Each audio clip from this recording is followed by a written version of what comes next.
So I was like, today's the day, I'm gonna make this video. So I put on an outfit that I liked, and then I did my makeup, and then I was putting on cologne, and I was like, why am I putting on cologne? In the fictional underwater city of Rapture from the BioShock universe, a city is built outside of the jurisdiction of the nations of Earth for the express purpose of unrestrained progress of science, business, and art. Unrestrained by laws, unrestrained by morality, unrestrained by religion. A libertarian's utopia where a man in progress is truly free until it immediately falls into a drug-fueled capitalism murder nightmare. In this city exists a prodigiously sociopathic artist by the name of Sander Cohen.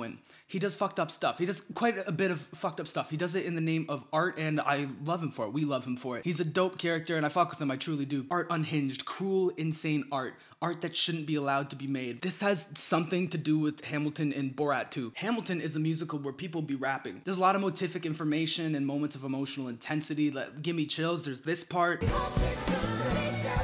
There's wildly talented performers. In addition to this, there is online discourse. Part 1, revisionism. Hamilton is so liberal. It's dripping with filthy lib energy. Liberal in the leftist sense with the disdain that Malcolm X spoke of them with. Signaling progressive values on a surface level without actually doing anything meaningful in the text. A full cast of people of color about the history of America, but nothing is presented about slavery at all. A couple little feminism clapback lines. But in actuality, all three of the women with speaking roles are love interests for the main character. Except Peggy with her sad little line. And whatever you want to call this. Immigrants, we get the job done. Please clap. It's your nice mom that doesn't understand they, them pronouns. It's Joe Biden getting a standing ovation and being called a communist. Hamilton is brunch. It's also good. This shit's dope. Like the music and the writing and the dancing and stuff. The performers are the best ones that exist. The motific work is deep and satisfying. The emotional climaxes like Right Hand Man and Satisfied are the good. I've got to be. I know I'm not alone in getting swallowed by the soundtrack for a time in my life. The art is good. The issues are moral. Historical revisionism is the practice of challenging accepted historical canons. It's not a bad thing. It's a thing you have to constantly do, especially if, like me, you're from North America and your history is written all by white men. You have to keep going back and finding new sources to challenge your narratives and expand your understanding of how we tell our stories. Where it turns into historical negationism is when the past is purposefully misinterpreted for a variety of purposes. So Hamilton is a romanticized, optimistic, rose-tinted reconstruction of American history. It is on purpose, it intends to be. By which, of course, I mean, I was researching about this and I found out Hamilton didn't even know Tupac. From what I glean of the cast and creators of Hamilton, they love America. They want America to be a better place. They want to go back to the good parts of America and take those and then see the bad parts and leave them and deconstruct them. Lin-Manuel Miranda has said a million times in interviews that he knows about the historical inaccuracies in his show. Talk about the creative license that you took, bending. I forgot. Facts. But he doesn't mind because the story is a bit more compelling the way that he put it. He took creative liberties happily to tell feelings story. I forgot, and I think my brain wanted me to forget because it's stronger dramatically. My point is, they transparently didn't strive to make a bold anti-establishment point about America. They made a hopeful, fantastical interpretation of America's founding, heightened and mythologized with song and dance. If you take the show as pure fiction, it's just a compelling story about legacy and love and the trappings of ambition and I don't know about you guys, but I think that this smells like Obama. It opened during a time where the optics of America, and I mean optics, We tortured some folks. was the face of the modern world, incrementally progressing to a better place. Cool guy president, cool tech guys making cool new technology. What could go wrong? Racism was over, do you remember that? The dark underbelly of America was surely shunned and dying from a lack of sunlight.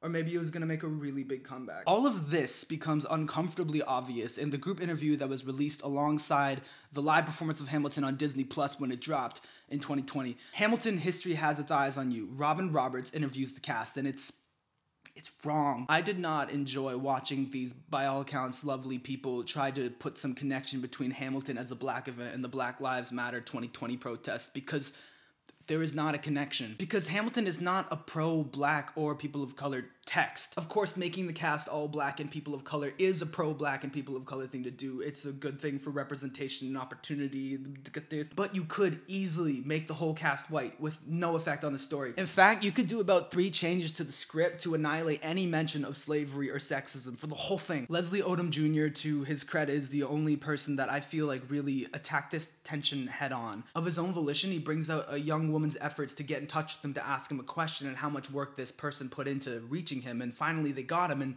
the question that she had for him was, and he says this right at the camera, isn't Hamilton just black people telling more white people's stories? I was like, damn girl, get his ass. Because it's true, Hamilton masquerades as progressive with the chic and veneer of rap music and black people without actually doing anything radical in text whatsoever and genuinely not representing any black people's stories in American history. It's the most gracious interpretation you could imagine. And Leslie just brings it up instead of doing this kind of uncomfortable tiptoe around like it's black people in the show but then black people in the streets and he does not say in response, yes, college-age student, I will publicly say that this international multi-million hit show that I owe a great deal to is white people's stories told by black people. He kind of dodges the question. His answer is, I look forward to the story that you write. But is that dodging the question? In essence, what he proposes is we find a place in the canon for Hamilton and do a better job addressing our historical dramas going forward, which is a potential answer to the strange tension we have with Hamilton now with its Obama-era liberalism in the face of a Trump administration and the rise of white nationalism in Hell World America. Hamilton exists. All we have is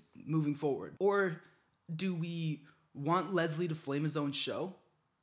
Do we boycott Hamilton? Is Hamilton canceled? Part 2, morally dubious art. Older men, okay. In Borat 2, regular babysitter Janice Jones was deceived into thinking she was taking part of a documentary about young women who were being groomed into marrying older men. In reality, it's fucking Borat. Maria Bakalova, with her downright absurd improv chops, conned the fuck out of Janice and convinced her that she was this young lady with her brain completely filled with this abusive sexist rhetoric. You can't read. I can read. Are you a man? No, I'm not a man. Show me your putka. I'm not showing you anything. And what's hilarious and surprisingly moving is what happens out of that, because Janice responds in this manner that is so patient and kind and loving and bold that it plays as both superhuman and so human it hurts. You are pretty. You're pretty. Girl, look at yourself. Look. Yes, you are beautiful. Just think. Because I don't think you need to change. I will think about it. Hey, that's all I want.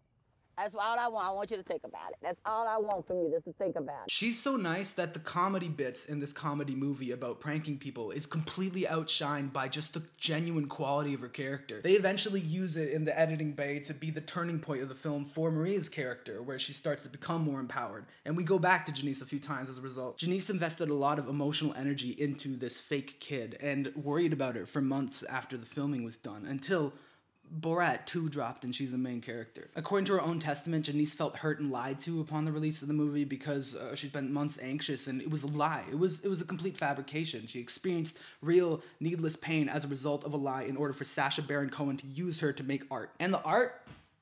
Shit's dope. Janice was essentially used, manipulated, and weaponized so that the quality of her heart and mentorship was put on shining display to create a narrative about empowering women and dismantling sexist abusive rhetoric. Afterwards, fans of the movie raised tens of thousands of dollars for her, and Sacha Baron Cohen donated $100,000 to her charity, but that's kind of beside the fact. This was a messed up deception to partake in.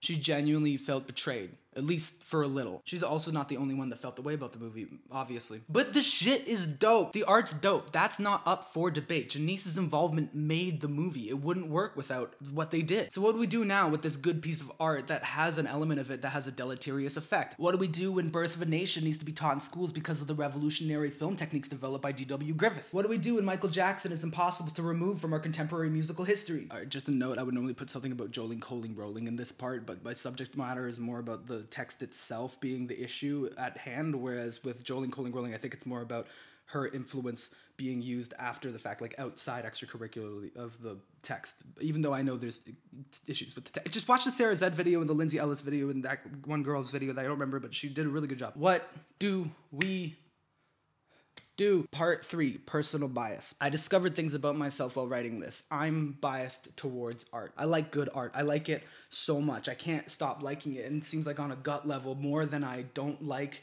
morally dubious things, I seem to like art. There are many pieces of art that I personally don't like, but I have an academic appreciation for and a respect just because of craftsmanship. I have some friends that are much farther left than me that are confident in their ability to cut artists out of their consumption on the grounds that blank shouldn't work anymore, or blank doesn't need my support, or blank should never have been made. But I can't do it. My body's telling me yeah. Got clapped again.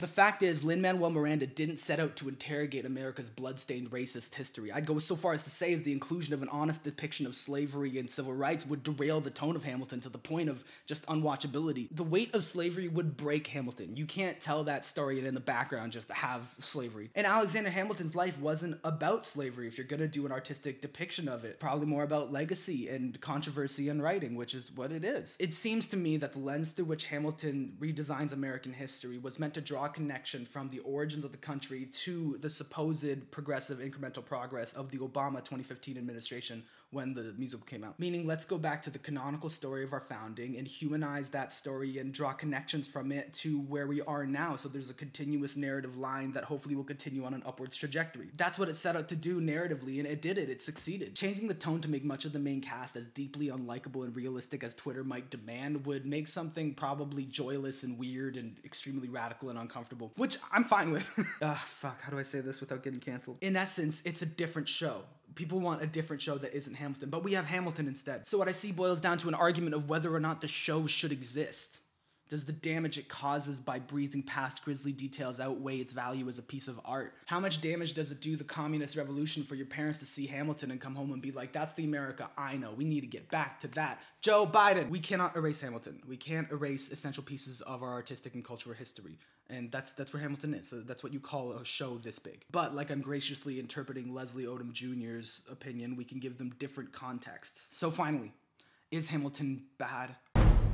I'm biased. I'd rather good art exist. On some level, I am more offended by bad art than I am from excellent art with a morally dubious messaging or origins. Which leads me to wondering where my line is. How far can I push it? In the case of canceled but important musicians, there's the added variety of, are they currently alive and taking responsibility or using their influence to cause more damage? I know I made that joke earlier, but I'm uncomfortable listening to R. Kelly today, but I can't say I blame my kid for going on to listen to R. Kelly in the future. He is essential to the R&B tradition. Fucking vibe, my unborn child. And I start to freak out. I'm like, where's my line? And I think about fictional underwater murder artist Sandra Cohen. Oh God, you sick fuck, let me out of there! And I'm charmed by this fictional character. I am against murder. Leave a comment if you're against murder, or leave a comment if you're pro-murder. I don't think we should lie to ourselves about our history or reality just to feel better without working to truly make it so. But I like Hamilton. Not to give credit to one of the most massive corporations in the entire world that's probably gonna be the end of us one day, but what comes to mind is the Disney racist cartoon disclaimer. This program includes negative depictions and or mistreatment of people or cultures. These stereotypes were then and are wrong then. There's a typo in my quote. I copy-pasted this. Rather than remove this content, we want to acknowledge its harmful impact, learn from it, and spark conversation to create a more inclusive future together. So I don't know. That's it. That's the end of the video. No thesis, no conclusion. I was just here to waste your time. I think I'm an addict, want the world and I'ma have it. I'm so fucking dramatic. Got all my bones up in the attic and I dance them all around like a marionette. Can we just admire the makeup for a second because I did a really good job and then I didn't really show it. You can hear my microwave in the background. That's cool.